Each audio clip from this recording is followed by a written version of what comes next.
Hello, happy day. If this is your first time on my channel, hi, my name is Angela. And if you've been here before, thank you so much for coming back, and I'm glad you're enjoying my videos. This is a new vlog and a new vlog series, and I'm so excited about it. I took a 2-week trip to Europe, and this was my first time in Europe, and it was a solo trip. So it was a lot for me in many different ways, but I had such a great time, and I'm so glad I get to share it with you all. I learned a lot about the places that I went to. I learned even some things about myself while I was out there. The start of my trip was in London, and I was only there for a couple days, but I had a great time. So I hope you guys enjoy this vlog. After London, it is Paris, and after Paris, it is Amsterdam. And let's go ahead and get into it. Let's go! I started my European journey off at the United Club Lounge.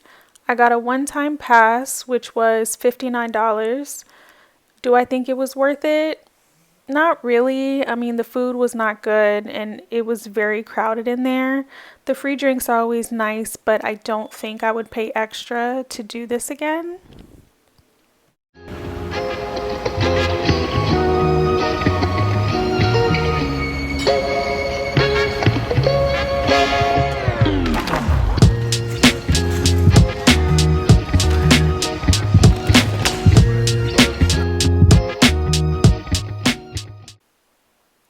So I actually haven't flown United in a very long time, probably in over a decade. But once I got on the plane, I remembered why I used to love him. United, it was so nice and everything was so clean, and I felt like it's been a long time since I've been on a plane that I just wasn't cringing and felt like I really just had to wipe everything down. I did, but everything was very clean when I first got on. And I ended up having a whole row to myself, which was absolutely amazing. The flight was about 9.5 hours.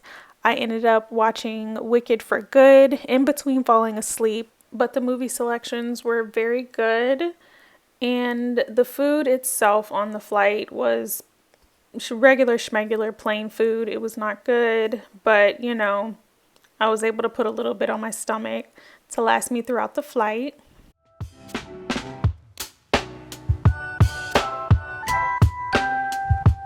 Once we got over the pond and made it into the UK, I looked out my window and saw a castle, which was so freaking cool.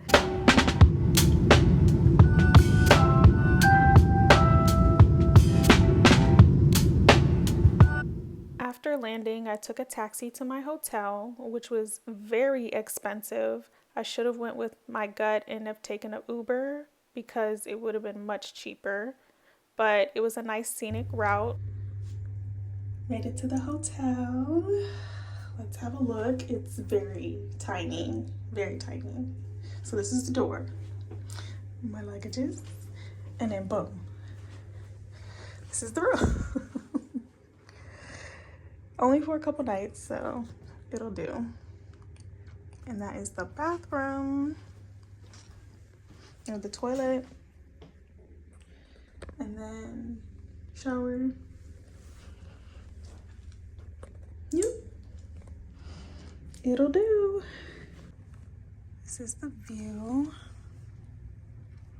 right outside, or right next to a pub. Not excited about that, but I know it's a weeknight. Maybe they'll be quiet. Maybe it'll be not as busy. And then you have Harry Potter and the Cursed Child right there. Oh my gosh, a telephone booth. I didn't even realize that.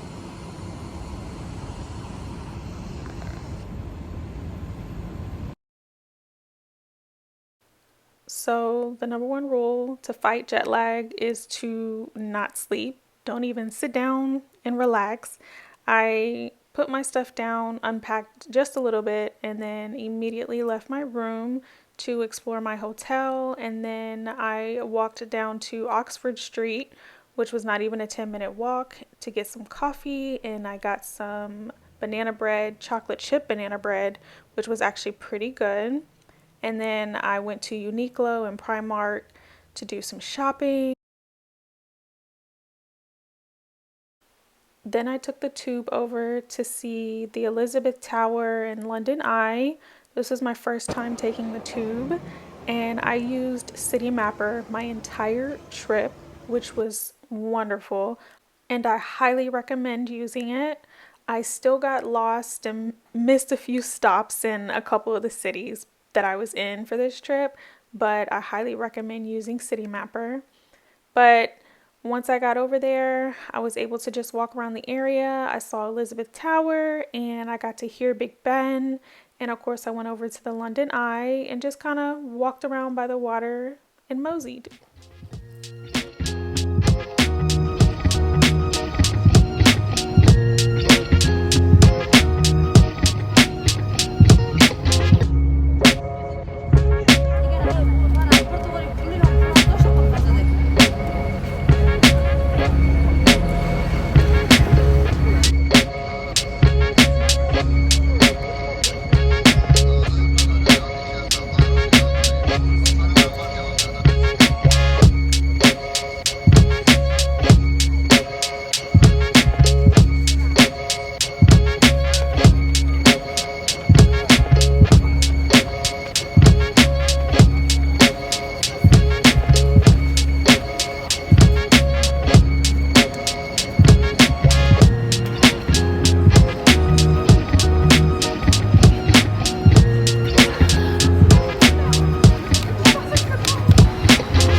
My last stop of the day was Covent Garden, and I ended up just walking around and I ate at Buns and Buns. It was fine. My expectations for the food in London was not high. I have not heard great things about it, but London is too big of a city and there's too many people moving there and staying there for all the food to not be good. And more than that, there's too many different cultures in London for there not to be any good food spots. So this trip, the food was fine. I don't have anything to rave about, but I definitely want to go back. I gotta try some Indian food the next time I go and just different places. But what I had this trip was, it was fine. Okay, so I'm back in the room. This is literally the room. It's so small, but it's good for the 2 days that I'll be here, 2 nights that I'll be here. So I'm exhausted. And I told myself, I was like, we landed around 11:30. And I was like, I'm gonna get to the hotel, drop my stuff off. And then I'm gonna be out till about 7 so that I can just like be on Europe time. I'm tired. It's past 7, so I made it, but I'm exhausted. I had a great day, although most of it was me just being like, oh my God, I just want to be in bed, but I was still having a good time. So I'm getting in bed. I'm waiting for a duvet, extra duvet cover for my bed because I like to have heaviness on me when I sleep. I don't even know what I'm saying right now. I'm so tired. And everybody talks about jet lag and I'm just like, I'm feeling it so bad. It is 7:40, almost 7:45. So in bed early, hope to sleep in and then start the day off feeling a little bit more refreshed. Yeah.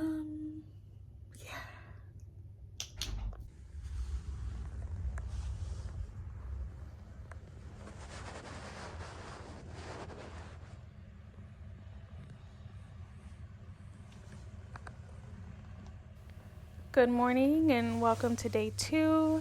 The sun was out, so I decided to have my legs out, although it still ended up being pretty cold. The first start of the day was breakfast at the Breakfast Club. The food was decent. The pancakes were very fluffy, and I loved that. After I left the Breakfast Club, I headed to Harrods just to walk around and see what the department store is about. I know it's a pretty popular place.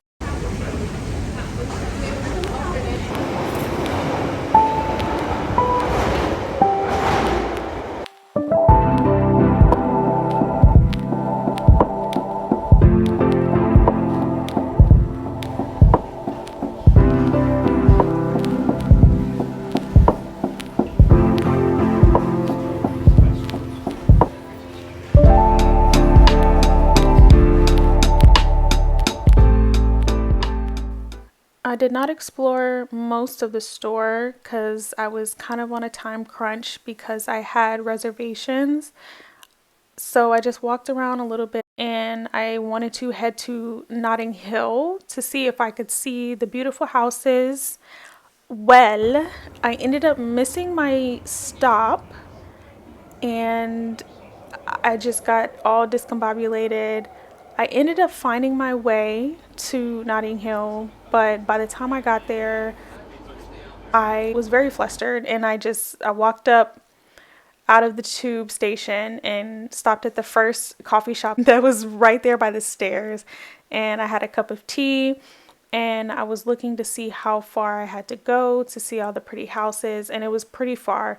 So I decided to just head back to the tube and head to my reservation.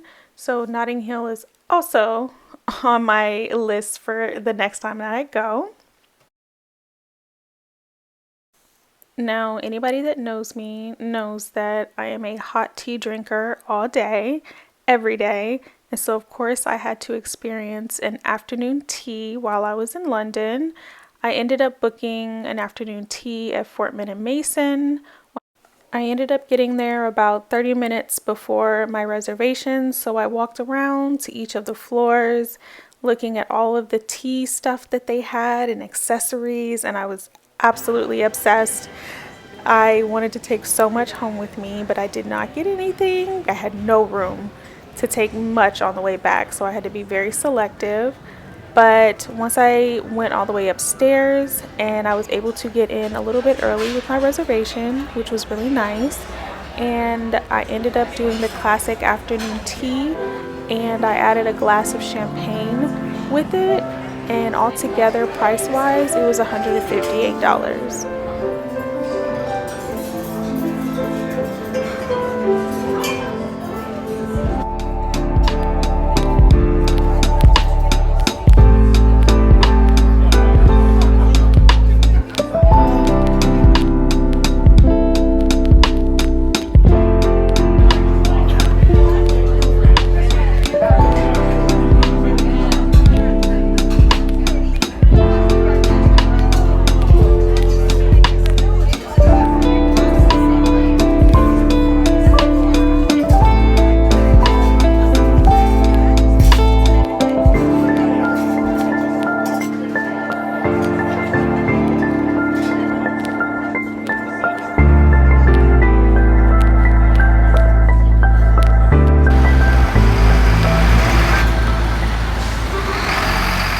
After afternoon tea, I headed back to the hotel to change really quick because I was going to see Hercules. And oh my God, y'all, it was so good. I hope they go on tour because I want them to come to US so that I can go see it again and my friends can go see it. It was so good. Actually obsessed. After intermission, they had ice cream available to buy, and I can never pass up ice cream. So I got some salted caramel ice cream, which was absolutely delicious. And when I came back from intermission, the girls in front of me actually said that there was a little rodent running around the theater and ran over one of their foot. So that was a very paranoid experience for the rest of the show. but not so much that I couldn't enjoy the show because it was just so good.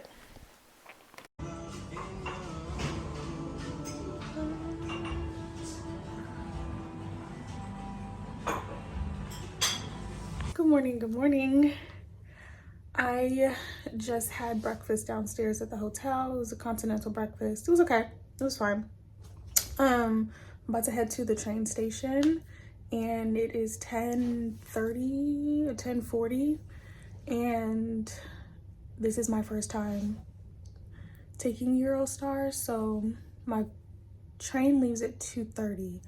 I'm about to head there now because I don't know what I'm gonna be doing, and I don't think it's gonna be difficult, but I want to get there early just to be safe. So I have to check out by 11 anyway. So about to head out. My time here in London was good. Now we are heading to Paris. Yay!